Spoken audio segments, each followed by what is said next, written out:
Comment mesurer les inégalités?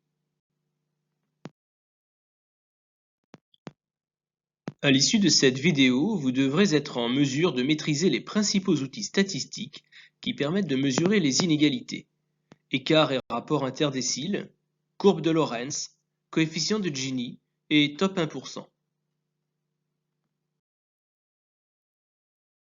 Pour bien comprendre les outils statistiques que nous allons mobiliser pour mesurer et pour analyser les inégalités, il faut avant tout comprendre ce que c'est qu'un décile. Prenons une population et divisons-la en 10 groupes égaux, 10 groupes de même taille. Des individus les plus pauvres aux individus les plus riches. Chacun de ces groupes représente donc 10% de l'ensemble de la population. Nous avons donc bien ici 10 groupes de 10%, ce qui fait 100% de la population. À gauche en vert, on observe les 10% des individus les plus pauvres. À droite, en jaune, on observe les 10% des individus les plus riches. Les déciles sont les séparations entre ces groupes, les seuils, les frontières qui vont séparer chacun de ces groupes de 10%.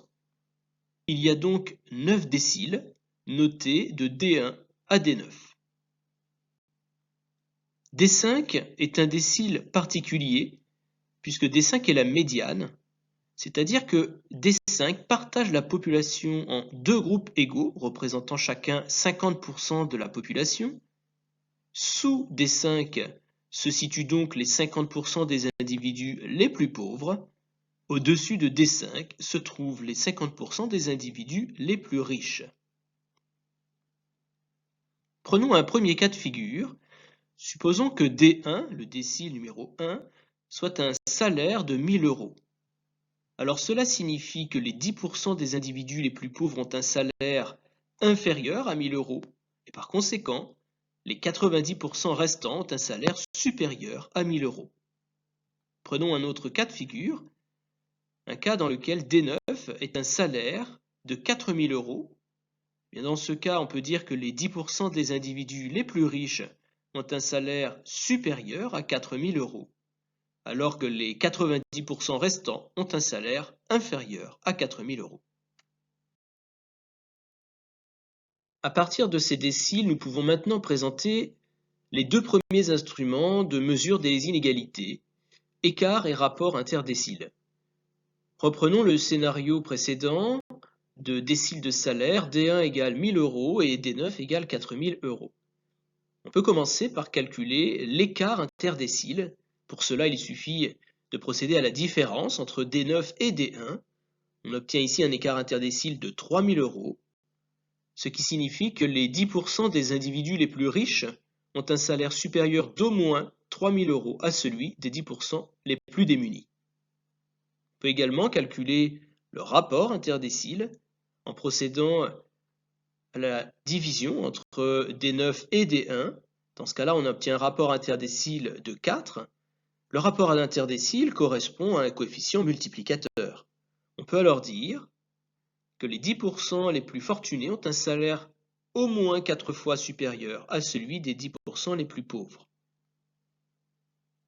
Il est toujours plus pertinent, si on a le choix, de préférer le rapport interdécile, puisqu'il nous propose une mesure relative des inégalités. Prenons un exemple concret pour nous familiariser avec la lecture des déciles, des écarts et des rapports interdéciles. Ici, nous avons des déciles de salaire mensuel en équivalent temps plein, exprimés en euros. D1, ici, correspond au premier décile.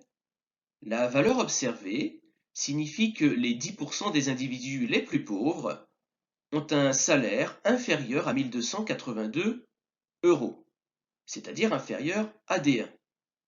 On en déduit que les 90% restants ont donc un salaire mensuel équivalent temps plein supérieur à 1282 euros. D9, ici, est le neuvième décile. La valeur observée signifie que les 10% des individus les plus riches, ceux qui se situent au-dessus de D9, ont un salaire mensuel équivalent temps plein supérieur à 3 776 euros. On en déduit que les 90% restants ont donc un salaire inférieur à 3 776 euros. D5 ici en vert est la médiane. C'est un décile particulier puisque c'est un décile qui partage la population en deux groupes égaux représentant chacun d'eux 50% de l'effectif total. Nous avons donc ici le salaire médian. La valeur observée signifie donc que 50% des individus ont un salaire mensuel équivalent temps plein inférieur à 1871 euros et par conséquent, les 50% des individus les plus riches ont un salaire mensuel équivalent temps plein supérieur à 1871 euros.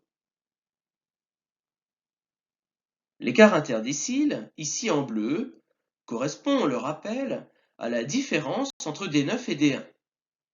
La valeur observée signifie ici que les 10% des individus les plus riches ont un salaire supérieur d'au moins 2 494 euros à celui des 10% les plus démunis, les plus pauvres. Finalement, le rapport interdécile, ici en violet, correspond, on le rappelle, à une division. Pour l'obtenir, il suffit de diviser D9 par D1. Le rapport interdécile se lit donc comme un coefficient multiplicateur.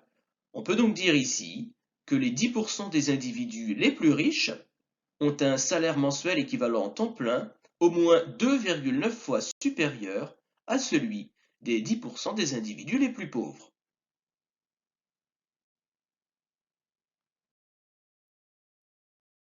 Le rapport interdécile est un outil qui nous permet de mesurer facilement l'évolution des inégalités. Par exemple, lorsque le rapport interdécile diminue, ici en vert, eh bien, les inégalités diminuent. Lorsque le rapport interdécile reste stable, ici en bleu, eh bien, cela signifie que les inégalités se maintiennent. Et lorsque le rapport interdécile augmente, ici en rouge, eh bien, cela signifie tout simplement que les inégalités augmentent.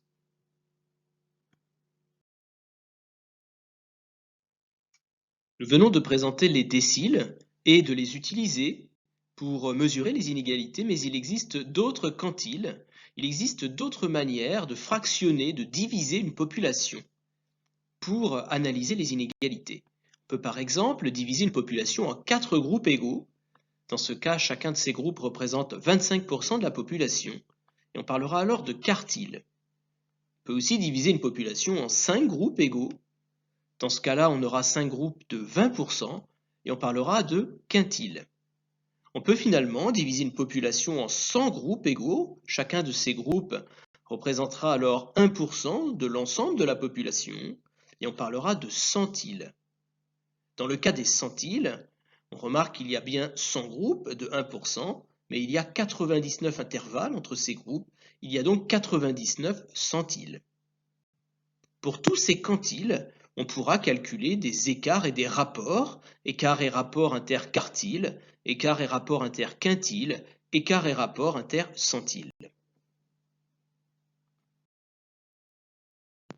À partir des centiles, on peut aussi utiliser un autre indicateur, le top 1%. Reprenons nos centiles, nos 100 groupes de 1% de la population. Nous avons donc 99 centiles. Le groupe qui va nous intéresser ici est le dernier groupe de 10%, donc qui se situe après le 99e centile, parce que ce groupe représente les 1% des individus les plus riches. C'est ce groupe-là que l'on qualifie de top 1%. Plus le top 1% possède une part importante des revenus ou alors du patrimoine, et plus les inégalités seront fortes, puisque plus la part détenue par le reste de la population sera faible. Présentons maintenant un autre instrument nous permettant de mesurer les inégalités, la courbe de Lorenz. Ici, sur cette représentation graphique, nous avons deux courbes de Lorenz, la courbe de Lorenz du niveau de vie, ici en rouge, et la courbe de Lorenz du patrimoine, ici en vert. L'intérêt d'une courbe de Lorenz est de nous présenter une représentation graphique des inégalités qui visuellement nous permet facilement de comparer des inégalités, d'analyser des inégalités. Les courbes de Lorentz sont représentées dans un repère particulier, avec ici en ordonnée des pourcentages cumulés de la variable observée. Ici, les variables observées sont le niveau de vie en rouge et le patrimoine en vert. Et ici en abscisse, des pourcentages cumulés de la population. Les individus sont ici classés sur cet axe des abscisses, des individus les plus pauvres aux individus les plus riches. On remarque aussi sur cette représentation graphique une droite bleue qui correspond à la droite d'égalité parfaite. On l'appelle aussi la droite d'équirépartition. C'est une droite fictive qui présente une répartition parfaitement égalitaire des richesses, soit du niveau de vie, soit du patrimoine. Plus la courbe de Lorentz est éloignée de la droite d'équirépartition, qui est la première bisectrice ici en bleu, et plus les inégalités sont fortes. On en déduit donc ici que les inégalités de niveau de vie sont plus faibles que les inégalités de patrimoine, puisque la courbe verte est plus éloignée, plus ventrue de la droite bleue que ne l'est la courbe de Lorentz du niveau de vie en rouge. Procédons à la lecture d'un point précis sur la courbe de Lorentz du patrimoine, le point A. On peut dire que, au niveau de ce point, 90% des ménages parmi les plus modestes se partageaient 50% du patrimoine en 2010. Ce qui signifie aussi que les 10% des individus les plus riches, ici en violet, sur l'axe des abscisses, possédaient le reste. Autrement dit, possédaient les 50% restants du patrimoine.